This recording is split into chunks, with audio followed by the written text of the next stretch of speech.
I've been noticing something strange happening in dating lately. People keep talking about this thing called the 6-7 trend.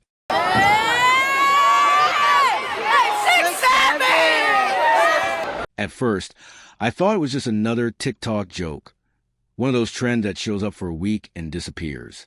But the more I saw it, the more it started to make sense. And then I watched it play out in real life. And that's when it got weird. The 6-7 trend sounds complicated, but it's actually pretty simple. It's this idea that people don't date based on how attractive someone is. They date based on how that person acts. So someone who's like a 6 starts acting like a 7, confident, selective, like they have options. And someone who's actually a 7 starts acting like a 6, unsure, nervous, like they're lucky to be chosen. It's a confidence mismatch, a behavior mismatch. And people swear it explains why some couples look mismatched from the outside. But that's only the first layer of the trend. The second part is the one nobody really talks about. It's the idea that people are intentionally choosing 6s and 7s instead of 10s. Not because they're settling, not because they can't do better, but because they want something that actually feels real. A lot of people say 10s get too much attention, too many options, too much competition, and sometimes too much ego. Meanwhile, 6s and 7s are seen as more grounded, more consistent, more emotionally available, more focused on connection instead of validation. It's not about looks. It's about stability. It's about choosing someone who feels safe instead of someone who feels like a highlight reel. I didn't think much of any of this until I saw it happen right in front of me. I was out with a couple friends, and one of them brought their new date. Everything seemed normal at first. They were laughing, talking, doing all the usual first date stuff. But the way they interacted felt off. Not bad, just patterned, like they were following some kind of unspoken rule book. My friend was acting nervous, almost apologetic. Meanwhile, their date was acting like they were the one doing the favor by showing up, and the whole dynamic felt flipped. Then I heard something that made the whole thing click.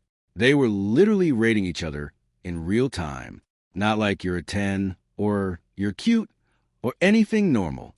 They were using the 6-7 scale, and they weren't joking.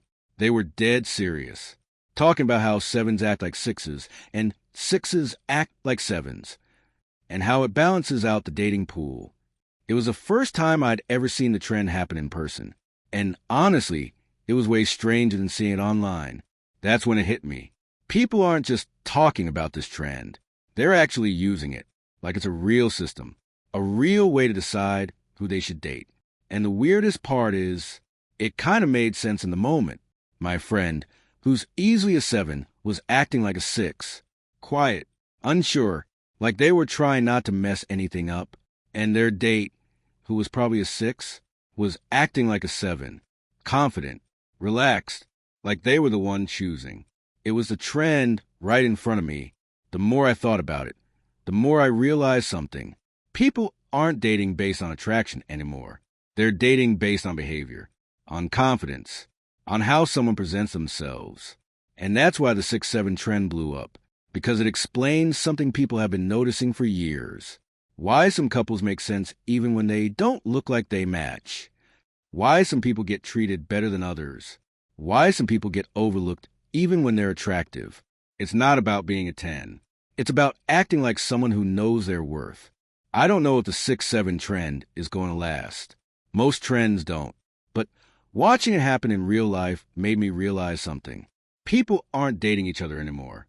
They're dating the numbers they've made up in their heads, the rules they've created, the systems they think will protect them. And maybe that's the strangest part of all, because connection isn't a number, and it never was. And hey, if you found this video helpful, remember to hit the like button and subscribe for more content. It really helps the channel out. Until next time, this is the Files Leaked.